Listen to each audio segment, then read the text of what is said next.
আওয়ামী অপশাসনের বিরুদ্ধে জুলাই আন্দোলন কোনো দল বা ব্যক্তির একক অর্জন নয়, এটিকে সবার বলে মন্তব্য করেছেন বিএনপির ভারপ্রাপ্ত চেয়ারম্যান তারেক রহমান। তিনি বলেন, প্রবাসী সহ এ আন্দোলনে সর্বস্তরের মানুষের অবদান রয়েছে। লন্ডনের সাবেক নৌবাহিনী প্রধান এবং ডাক্তার জুবাইদা রহমানের বাবা রিয়ার এডমিরাল মাহবুব আলী খানের ৪১তম মৃত্যুবার্ষিকী উপলক্ষে আয়োজিত এক সভায় তিনি এসব কথা বলেন।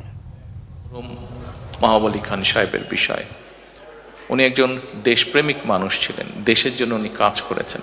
যে গত বছর 5ই আগস্ট যে বিজয় আমরা অর্জন করেছি, এই বিজয়টি কোনো একক কোনো সংগঠন বা কোনো দলের দ্বারা সম্ভব ছিল না। সমাজের সর্বস্তরের মানুষ, প্রত্যেকটি শ্রেণী পেশার মানুষ রাজপথে নেমে এসেছিলেন বলেই এই আন্দোলনটি সফল হয়েছে, বাংলাদেশ স্বৈরাচার মুক্ত হয়েছে।